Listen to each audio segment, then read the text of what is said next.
सिर्फ अकेला नहीं है। मालेगांव शहर में इससे पहले उमरान नाम का बच्चा जो गुमशुदा हुआ है, उसके 1-1.5 साल होगा तकरीबन, उसकी आज तक कोई खबर नहीं है। उसके अलावा हुड़को कॉलोनी से झूले में से बच्चा गुम हुआ, जिसकी आज तक कोई न उसकी लाश मिली, न उसकी कोई तहकीक हो पाई, न कोई मालूमात मिली। मालेगांव शहर में हिंगलाज नगर में 2 लोगों को मार दिया गया, बुजुर्ग लोगों को। आज तक उनके कातिलों का 7-8 महीना होने के बाद भी किसी तरह का सुराग नहीं लग पाया। इसका मतलब है कि पुलिस अपनी कार्रवाई करने में नाकाम रही है।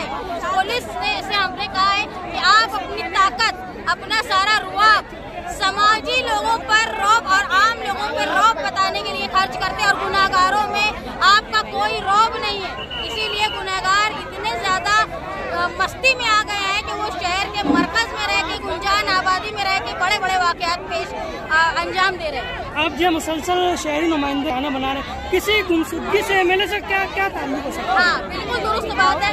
गुमशुदगी से सियासी रहनुमा का कोई लेना देना नहीं, लेकिन पुलिस डिपार्टमेंट पर दबदबा आवाम का कायम रखना ये सियासी नुमाइंदे की जिम्मेदारी है, जिसमें मालेगांव शहर के नुमाइंदे सियासी ढाकारा है, नाअहल है, जिनकी वजह से आवाम का दबदबा जो है वो पुलिस पर नहीं है। इसकी वजह से पुलिस जो है आवामी कामों में दिलचस्पी लेने की बजाय सिर्फ आवाम को परेशान करने का काम कर, ये कहीं न कहीं सियासी नुमाइंदे की दबदबे की कमी। डीवाईएसपी साहब ने इससे हमने मांग की है कि जिस तरह अरसलान मर्डर केस हुआ था, उसमें इतनी, जिसको बोलना चाहिए मामूली, और इतनी कच्ची FIR और इतनी कच्ची जो है वो चार्जशीट दाखिल हुई थी, इस 8 महीनों के अंदर वो मुजरिम जो है वो रिहा हो गया अरसलान मर्डर केस का। लेकिन ऐसा इस केस में नहीं होना चाहिए। फास्ट ट्रैक कोर्ट में इसका फैसला होना चाहिए। जो कातिल हैं, अकेला अगर वो है, कातिल के अलावा जाने अनजाने में जिसने भी उसको जुर्म में, इस कत्ल में मदद की है, उसको सजा मिलनी चाहिए।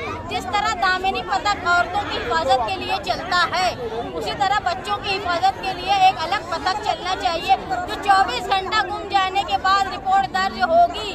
ये कोताही पुलिस करती है, इसमें बड़े बड़े सानियात हो जाते हैं। क्या माजी में कभी नहीं हुआ जो 7 जनवरी को मालेगांव शहर के सर्वे नंबर पे 40 रहने वाले मोहम्मद तैयब का गुमशुदा होना और 16 जनवरी को उसकी लाश का मिलना, इस दरमियान जो इज़्ज़तनाक वाक़यात उनके घर वालों के साथ और वो बच्चे के साथ पेश आए, और पुलिस की कहीं न कहीं ये कोताही थी कि इतना वक्फा होने के बाद, 8-9 दिन का वक्फा होने के बाद भी पुलिस ने उसको बरामद करने में, जिंदा बरामद करने में नाकाम रही।